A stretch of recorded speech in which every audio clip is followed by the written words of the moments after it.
C'est la campagne des élections cantonales. Comme vous le savez maintenant, avec l'équipe de l'heure politique, nous avons pris l'habitude de parcourir les routes de Mayotte. Nous avons posé ce matin notre plateau sur le canton de Chiconi-Ouangani. Nous allons rencontrer Bibi Chamfi. Elle est candidate sur ce canton. Tout de suite, c'est son heure politique.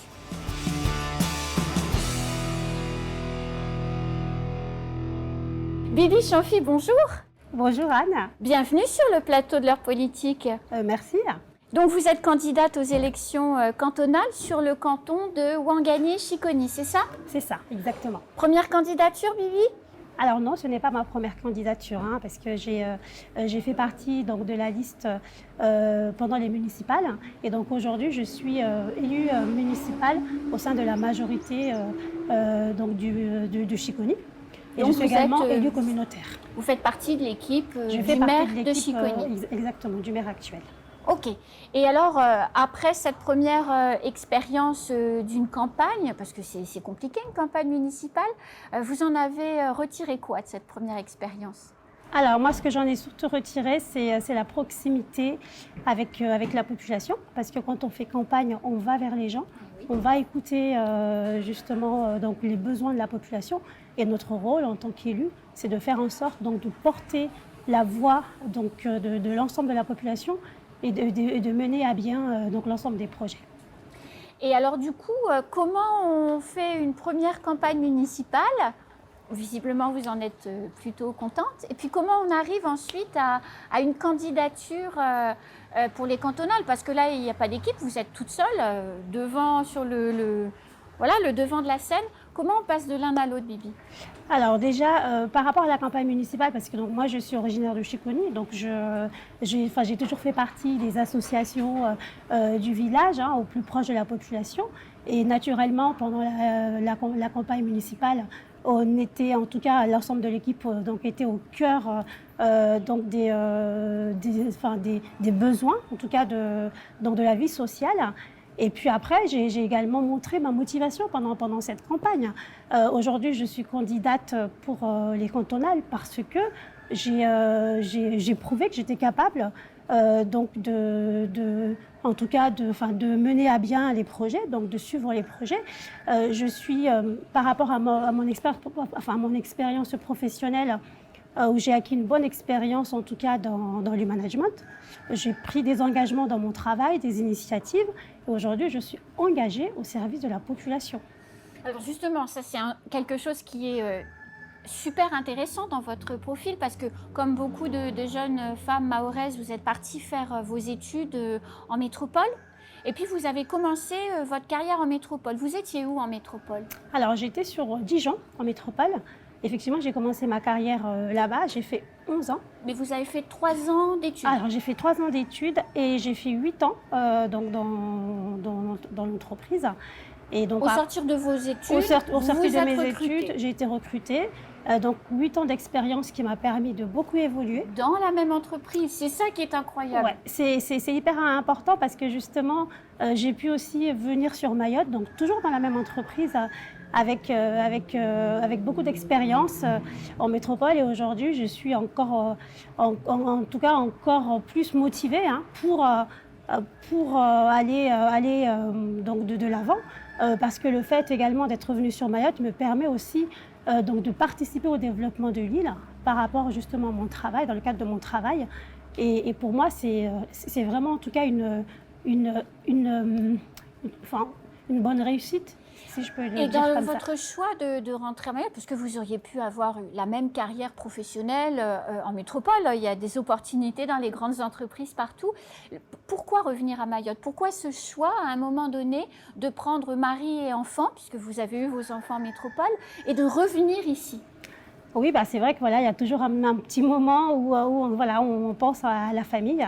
Et moi, j'ai vraiment eu ce déclic quand mes enfants ont commencé à grandir et j'ai eu cette envie, en tout cas ce besoin de me rapprocher de ma famille, que mes enfants connaissent la famille et qu'ils profitent donc des grands-parents.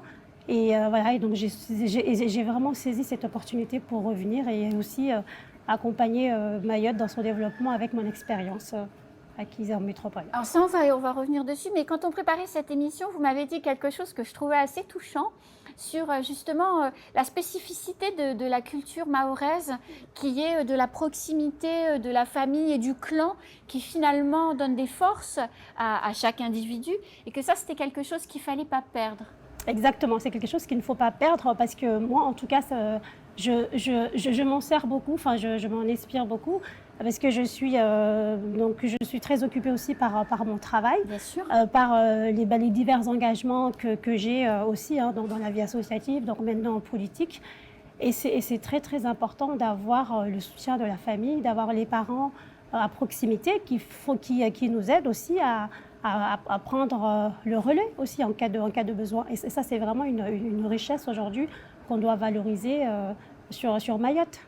Donc pendant que vous faites campagne, pendant qu'on est là toutes les deux à discuter tranquillement ce matin, vos enfants sont avec votre famille. Exactement, c'est ça. Donc aujourd'hui, bon, on est samedi, hein, donc ils sont tranquilles chez mamie, voilà, pendant que je suis ici.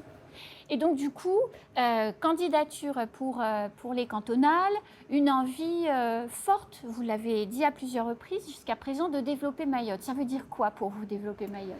Alors pour moi, ça veut dire être constamment, en tout cas, acteur, être vraiment acteur, avoir une vision, enfin en tout cas, avoir une vision globale sur le Mayotte de demain, parce que c'est aujourd'hui qu'on va construire le Mayotte de demain. On a une jeunesse aujourd'hui qui est formidable et qu'on doit accompagner, on doit mettre les moyens, on doit structurer donc Mayotte, enfin en tout cas l'ensemble enfin, des équipements disponibles pour pouvoir préparer et accompagner notre jeunesse et que demain on se dit bah voilà on a fait le job et on sait on les a pas en tout cas abandonnés. Enfin en tout cas on a accompagné. Et alors du coup avoir des responsabilités professionnelles, également si vous êtes élu, si les électeurs vous font confiance en juin, devenir conseiller départemental.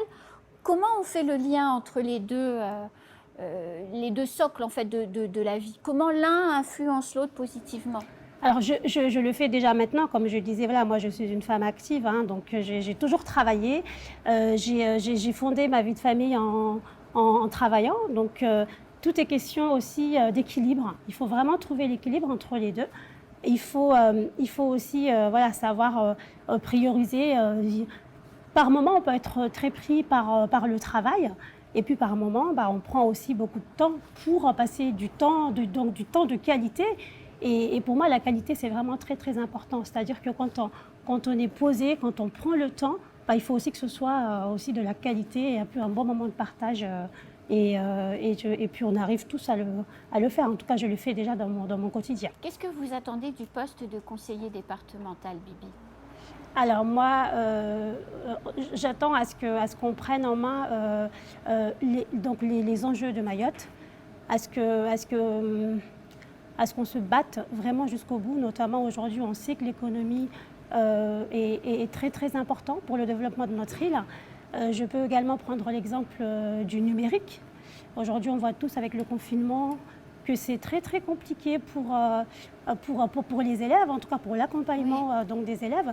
Et ça, ce sont des choses qu'on doit absolument développer parce que ça fait partie en tout cas de la génération actuelle.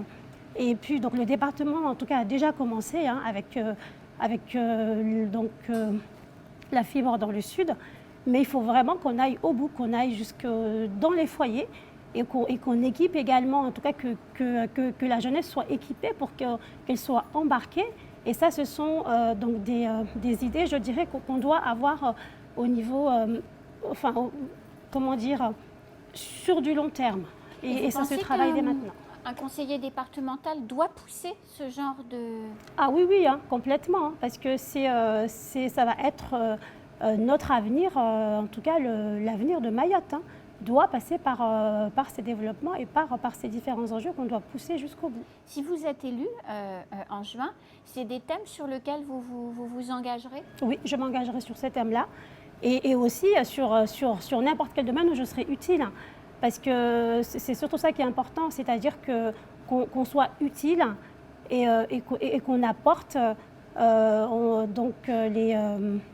les engagements et en tout cas qu'on ait la volonté d'aller au bout donc de cette départementalisation aujourd'hui qu'on doit absolument accompagner. Vous êtes une jeune femme, vous êtes pétillante et plutôt jeune. C'est pas trop difficile d'être une femme engagée, investie, plutôt moderne, ou même carrément moderne, dans une société très traditionnelle. C'est pas trop dur? Alors au contraire, hein, moi je dirais que c'est vraiment un atout parce qu'aujourd'hui il nous faut de la dynamique, hein. Il faut qu'on ait des gens dynamiques, il faut qu'on ait des gens motivés. Et puis on est également, en tout cas à Mayotte, on est en tout cas suffisamment ouvert pour accepter donc l'ensemble des idées, hein. Donc moi au contraire, moi je trouve que c'est vraiment un atout parce qu'il faut qu'on aille de l'avant et qu'on pense justement à cette motivation qui va nous pousser à y arriver. Et la jeunesse représente aujourd'hui cette motivation. Et ça n'a pas été trop difficile pour vous d'obtenir cette investiture, enfin cette confiance de la famille politique majoritaire aujourd'hui à la mairie de Chiconi, d'obtenir cette investiture et puis ensuite le soutien de Ouangani, parce qu'il ne faut jamais oublier que dans un canton où il y a 2 communes, c'est une aventure collective quelque part. Ouais, bah oui, comme je le disais, c'est une aventure collective et donc j'ai montré en tout cas ma motivation pendant la campagne municipale. Donc c'est pour ça que je suis là aujourd'hui. Donc oui, je suis soutenue par le maire, par la municipalité. Et donc on a également fait alliance avec le groupe LR à Ouangani. Et aujourd'hui, qui sont aussi unis autour donc d'un seul candidat, M. Saïdou Atoumani, donc mon binôme sur Ouangani. Donc vous êtes parti pour une belle aventure. Oui, une très très belle aventure remplie en tout cas de bonne volonté pour y arriver. Et ben moi, je vous souhaite bonne chance, Bibi, pour Merci, le 13 Anne. et pour le 20 juin. Merci bien. On se retrouve très vite pour aller plus loin dans vos idées, votre projet, etc. À très vite, avec plaisir. Nous, on se retrouve bientôt sur le plateau de l'heure politique pour un prochain portrait. À bientôt.